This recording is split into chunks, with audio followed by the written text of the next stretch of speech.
그래서 영남학파와 기호학파로 나누게 되는데 주리설을 주장하는 거예요.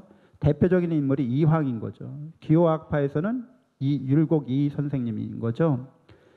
그래서 영남학파에서 중요한 거는 뭐냐면 이황 선생님께서 이 리가 단순히 그냥 정보로서 우주의 어떤 법칙으로서 정적인 상태에 있는 게 아니라 주도적으로 움직인다는 거예요. 리가 주도적으로 어떤 길을 컨트롤한다는 거예요. 그래서 천리라고 할 때는 우주의 법칙이지만 주리학파에서는 우주의 법칙이 아니라 그냥 그 순수한 우주의 법칙으로 머무는 게 아니라 주제성을 갖는다는 거예요. 그러니까 의도성을 갖는다는 거예요. 어떤 의지를 갖는다는 거예요. 리가. 그리고 어떤 의미를 추구할 수도 있다는 거예요. 그러니까 이게 상당히 좀 종교성이 다분할 수밖에 없잖아요. 그렇죠? 그래서 그 반면에 이제 기호학파는 리는 의지나 의도를 가지면 안 된다는 거예요. 리는 그냥 법칙일 뿐이고 법칙이 구현되는 거를 기라고 하고, 그러니까 기가 중요하지 리는 어떤 활동성이 있으면 안 된다는 거예요. 리는 그냥 정적인 상태에서 원리로서 내재되어 있을 뿐이지 발현된다고 보여지는 않는 거죠. 발현되는 거는 다 기가 한다는 거예요. 에너지가 한다는 거예요. 그래서 이런 그 주장에 이 시기에 이런 조선족 그 실학, 우리가 보통 이제 실학자들이라고 말하는 사람들이 영향을 받은 책이 바로 천주실이라는 책이죠. 그러니까 청나라 시대 때 서양 선교사들을 통해서 이 학문이 들어와요. 천주학이라는 학문이, 천학이라고 하는 학문이. 근데 그 책을 읽어보니까 천이라고 하는 게 주님이라는 거예요. 천주님이라는 거예요. 그러니까 어떤 사람들이 이 천주학을 잘 받아들였겠어요? 영남학파가 잘 받아들였겠어요? 기호학파가 잘 받아들였겠어요?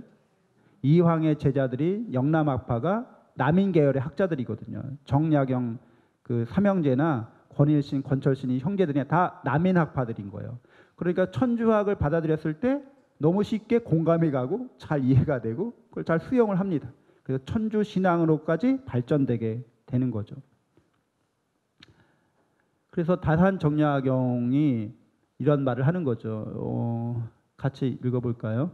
지극히 존귀하고 지극히 위대한 분은 상제이다.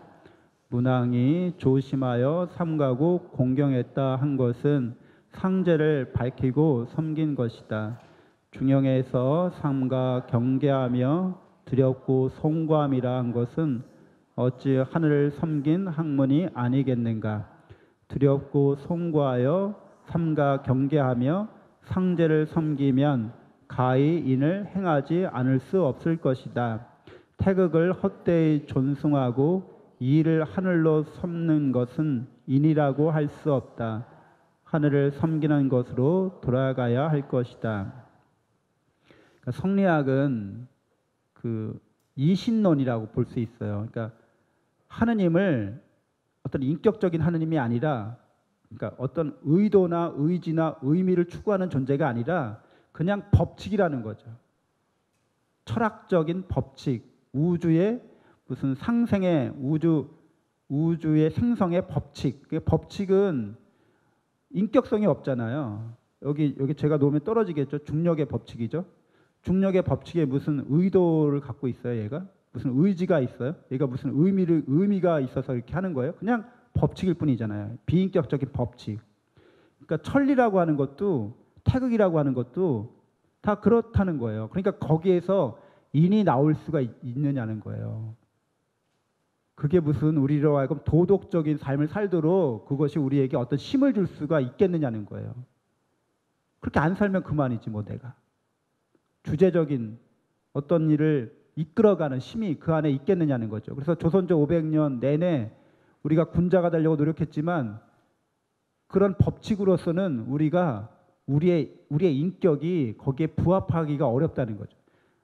우린 다 인격을 갖고 있잖아요. 여러분 다 의지가 있고 의도가 있고 의미를 추구하시죠. 그게 우리 인격인 거잖아요. 생각이 있고 감정이 있고 의지가 있잖아요. 그게 거기서 다 나오는 것들이잖아요. 근데 우리는 그런데 하늘은 그런 게 없대. 근데 그렇게 우리는 그렇게 살아야 된대. 뭔가 좀 이상하죠, 이것도. 천리에는 인격성이 없는데 우리는 인격성 안에서 진선미나 사단이나 이런 걸 추구해야 된다는 거예요. 뭔가 좀 앞뒤가 살짝 안 맞아 들어가죠. 그래서 이제 후기에 천주학이 수용되고 신앙되기 시작했던 거라고 볼 수 있겠습니다. 그래서 이러한 불교나 어떤 유교적인 세계에서 어떤 세계관에서 그 절대자와 소통하면서 뭐 비인격적인 실체와 소통한다는 말은 좀 우습잖아요. 하여튼간 불교적인 불성의 세계나 아니면 천리의 세계에서 인간이 착한 일을 하려고 덕을 쌓아요. 근데 불성이나 천리는 인격적인 존재가 아니에요. 벌써 그런 거잖아요. 의지나 의도나 의미가 없어요, 거기는. 근데 그럼 우리가 믿는 종교는 하느님은 인격적인 하느님이라고 말하고 그분은 의도를 갖고 계시다는 거예요. 그분은 의지가 있다는 거예요. 그분은 의미 있게 뭔가를 해 나가신다는 거죠. 그래서 그리스도교에서 말하는 이 그분과 소통하면서 그분을 닮아가는 것을 우리는 덕을 닦는다고 하는 거죠. 그게 그리스도교적인 덕을 닦는 삶이라고 할 수 있는 거죠. 그래서 아빌라에 데레사 성녀는 우리가 누군지 아는 게 중요하다고 여기서 거듭 말하고 있는 거죠. 우리가 누군지 모르는 거는 크나큰 불행이고 부끄러운 일이라고 얘기하는 거죠. 그래서 누누이 말씀드리지만 여러분은 누구를 닮은 존재라는 거예요. 그리고 누구를 닮아가요? 하나님을 닮아가요. 그래서 그 닮아가는 게 완전하게 일치할 수 있나요? 그렇지 않아요. 그러니까 천리의 우주의 법칙에 완전히 하나가 되거나 불성에 완전히 흡수당하거나 소멸되는 존재가 아니라는 거예요. 그러니까 우리의 개체성은 어떻게 돼요? 우리의 개체성이 계속해서 유지되는 거죠. 그 하느님과의 관계성 안에서 그렇게 우리는 고유하게 개체성을 존중받고 배려받으면서 하느님께 가까이 나아가는 존재로서 우리의 덕을 쌓아가는 거죠. 그래서 우리가 불교나 아니면 유교에서 뭔가 좀 앞뒤가 안 맞거나 살짝 뭔가 이상하다고 여긴 것들이 우리 그리스도교에서는 해소가 됩니다. 그래서 여러분의 기초를 기도와 관상에 다 두어서는 안 되고 덕닦기를 힘쓰지 아니하면 여러분은 항상 난쟁이로 그냥 남을 뿐 사랑이란 늘 같은 상태에 있으면서 만족할 수 없으리라고 나는 생각합니다. 그러니까 불성이 하나가 되거나 천리에 완전히 부합하고 나면 더 이상 개체성은 없고 발전은 없는 거죠. 그렇잖아요. 거기에 무슨 의지가 있다거나 의미가 있다거나 뭐 그렇게 말하기도 어려운 건데 사랑은 그렇지 않다는 거예요. 그러니까 우리가 인격적인 하나님을 믿는다고 하는 것은 그분과 나와의 사랑의 관계를 말하는 거죠. 그리고 사랑은 끝없다는 거예요. 영원한 사랑이라고 말하는 거죠. 그래서 그 사랑 안에서 우리가 끊임없이 발전적인 방향으로 나아갈 수 있다고 말하는 거죠. 그래서 여러분 천국에 가서도 여러분들은 끊임없이 나아지고 더 좋아지게 돼 있다는 거예요. 그래서 뭐 좀 세속적으로 표현하자면 천국에 가서 여러분들 각자 사는 곳이 다를 수도 있어요. 뭐 이렇게 럭셔리한 곳에서 사는 분들도 있고 좀 허름한 곳에서 이렇게 사는 분도 있을 거예요. 그게 뭐 경제적인 뭐 이런 우리가 그냥 그렇게 속세적으로 좀 표현하자면 근데 어디에 살든 간에 저 위가 있다는 거죠. 더 나아지고 더 좋아지고 하는 그런 방향성이 우리에게 계속해서 부여된다는 거죠. 우리는 끊임없이 희망을 가질 수 있고 끊임없이 살맛 나는 인생을 살 수 있다는 거예요. 그렇죠. 천국에 가서도 똑같아. 그러니까 여러분들이 어떤 단계적인 성장을 이루어가는 데 있어서 성장이 더 이상 있을 수가 없어. 그러니까 완전히 불성 안에서 완전히 합치됐기 때문에 더 이상 성장이 없어. 그러면 어떨 것 같아요? 물론 그땐 개체성이 사라지는 거지만 좋다 나쁘다도 없는 거지만 우리가 인생을 살면서 더 이상 발전이 없다고 느낄 때 더 이상 내일이 더 나아질 거라는 그런 희망이 없을 때 우리 삶은 어떻게 되죠? 이제 살맛이 안 나죠. 의욕이 없죠. 아니 열심히 해도 뭐 나아질 거라는 보장이 없는데, 보상이 없는데, 천국에서도 그냥 매일 그 타령이야. 그러면 천국도 지루해 주겠죠. 재미가 없어요. 천국도. 우리의 본성은 되어가는 존재이기 때문에 끊임없이 되어갈 것을 요청한다는 거죠. 그래서 우리가 믿는 인격적인 하나님과 사랑의 관계는 바로 그런 걸 우리에게 제공해 주는 거죠.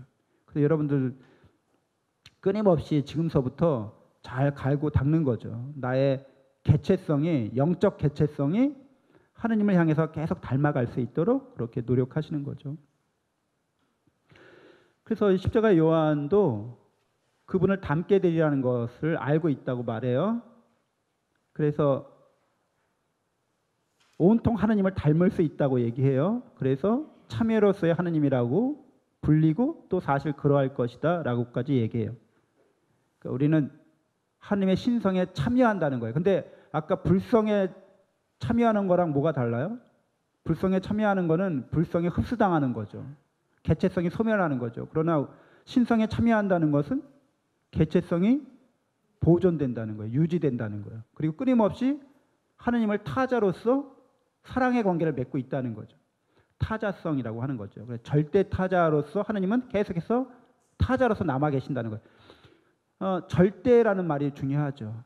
하느님은 절대로 우리가 다가갈 수 없는 빛 속에 계시는 분. 우리가 계속 다가가도 영원히 다가갈 여지가 있는 분. 그렇게 볼 수 있어요. 그래서 우리가 닦아야 되는 덕을 향주 삼덕이라고 하죠. 그래서 여러분들은 다 믿음의 덕이 있으시죠? 네? 믿음의 덕. 여러분이 누군지 아세요? 그렇죠? 여러분은 하느님을 닮은 존재죠. 영적 존재죠. 하느님을 닮아가는 존재죠. 그 어떻게 여러분이 그렇게 됐어요? 하느님이 여러분을 무에서 유로 사랑으로 존재케 하신 거죠. 이런 걸 믿는 거예요, 여러분이. 하느님이 나를 엄청 사랑하신다는 걸 믿는 거예요. 그게 신덕이에요. 그래서 나에게 이미 신적 속성이 나에게 분여됐다는 거죠. 나누어졌다는 거죠. 그래서 내가 하느님을 닮아갈 수 있다는 거죠.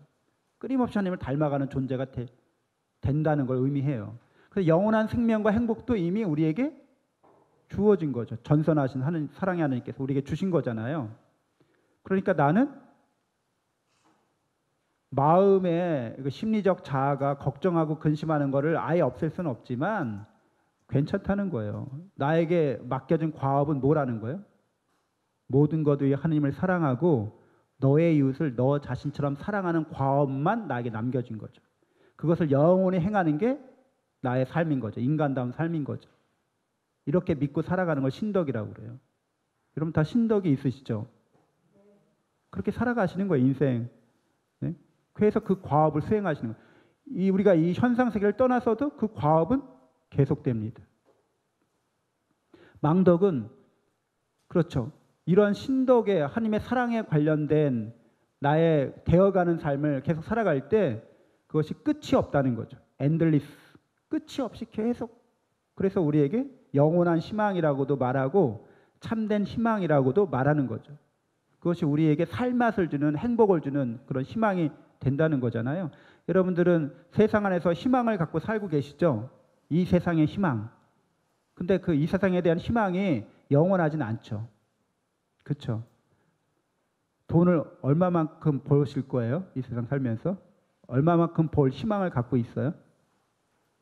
죽을 때까지 돈 벌다가 가실 거예요? 내일 숨 넘어가게 생겼는데 계속 돈 벌 생각 하실 것 같아요? 아니, 이제 그런 건 아니잖아요. 그러니까 이 세상에 대한 희망이 우리가 하나님을 향하는 희망과는 다른 차원이라는 거죠.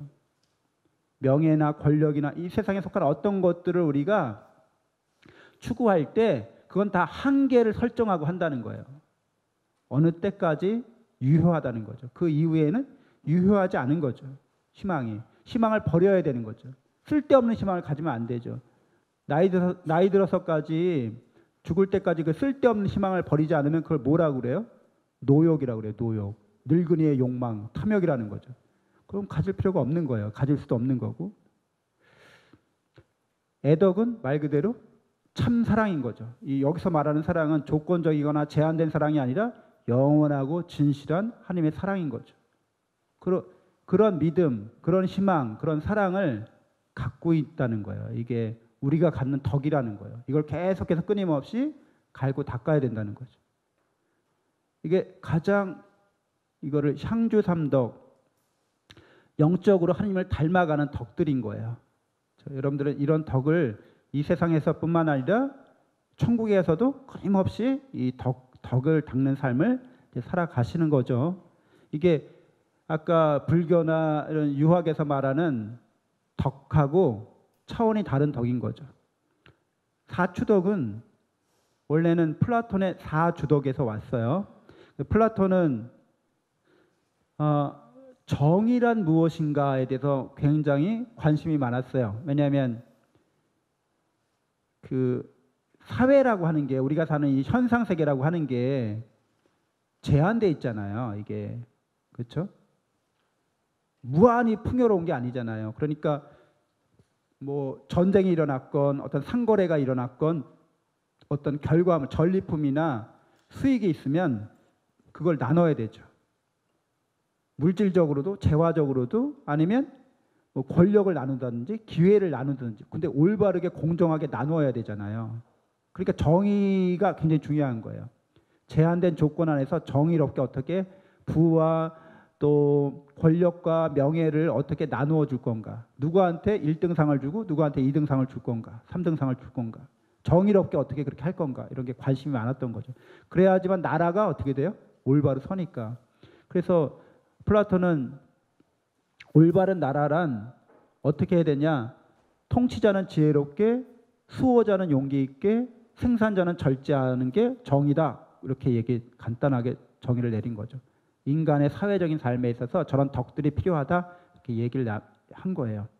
교회가 이걸 받아들여서 의덕, 지덕, 용덕, 절덕 이렇게 받아들인 거죠. 근데 우리가 받아들였을 때는 신학적인 의미를 가미시키는 거죠. 그래서 올바르게 하나님을 사랑하는 덕은 무엇인가? 그렇죠? 올바른 사랑으로, 지혜로운 사랑으로, 용기 있는 사랑으로, 절도에 맞는 사랑으로 우리가 사추덕을 추구할 수 있겠죠. 이 사회 안에서. 그래서 그 사랑 안에서 올바른 사랑이라고 하는 거는, 하나님의 사랑은 무한하니까 내가 내 건 내 거고 네 건 네 건데 때에 따라서는 내가 너한테 줄 수도 있고 네가 나를 도와줄 수도 있는 거죠. 형님 먼저 아우 먼저 하고 서로 양보하는 거죠. 어떤 사양지심이라고도 할 수 있는데, 이게 사회생활, 아까 뭐 사추덕이나 사단이나 인간 사회에서 꼭 필요한 덕목들을 말하는 거죠. 그래서 이 덕목부터는 약간 뭐 유교나 불교의 덕목들과 그렇게 큰 차이가 난다고 보기는 어려워요. 근데 이걸 우리는 사랑의 의미에서 해석할 수 있는데, 우리가 사회생활하면서 이런 사추덕을, 이 현세를 살아가면서 이런 덕을 쌓아야 되는데, 공동체 안에서 특별히 사회 공동체 안에서 그리스도인들이 어떠한 원리에 기반해서 덕을 닦아야 하는지를 이렇게 사회교리 4대 원리로 밝혀주고 있죠. 같이 읽어볼까요? 인격주의 원리, 연대성의 원리, 보조성의 원리, 공동선의 원리입니다. 그러니까 우리가 그리스도교적인 덕목을 닦으려면 인격주의 원리에 바탕해야 된다는 거죠. 사회 안에서. 그건 뭐냐면 내가 누군지를 아는 거예요. 그렇죠? 여러분 다 인격이 있으시죠? 페르소나가 있죠. 퍼스널리티가 있잖아요. 근데 그 인격이라고 말하는 거는 혼의 그런 중점을 둔 거죠. 왜 혼이라고 말하는 것은 다 아시죠? 이거 왜 인격이라고 말하는 걸 페르소나라고 말하는데, 이 페르소나는 가면이란 뜻이에요. 그렇죠? 잘 아시는 것처럼 방탄소년단 앨범, 최근 앨범이 Map of the Soul, 영혼의 지도, 그리고 옆에 뭐라고 또 돼 있어요? 페르소나 이렇게 돼 있거든요. 그러니까 마음의 지도가 곧 내 마음의 내 마음을 상세히 보면 그게 나의 페르소나라는 거예요. 마음은 푸시케나 혼이라고 말할 수 있잖아요. 그러니까 우리가 영적인 존재로서 각자의 혼을 갖고 있는 거죠. 자기 혼을, 자기 페르소나를 갖고 있어요. 그래서 상황에 맞게, 관계에 맞게 페르소나를 써요. 그렇죠? 상갓집에 가면 페르소나, 상갓집에 맞는 페르소나가 있는 거죠. 결혼식장에 가면 결혼식장에 맞는 페르소나가 있는 거죠. 그렇죠? 여러분 다 페르소나가 있잖아요. 근데 그 페르소나가 적절하게 상황에 맞게 잘 쓰여져야 하는 거죠. 중심. 하나의 영 안에서 이런 페르소나들이 잘 통일되어 있고 잘 조화롭게 되어 있으면 인격이 훌륭한 거죠. 그래서 우리의 마음이라고도 말할 수 있다는 거죠. 내 마음의 지도, 내 영혼의 지도. 그래서 그것이 잘 존중받아야 된다는 거죠.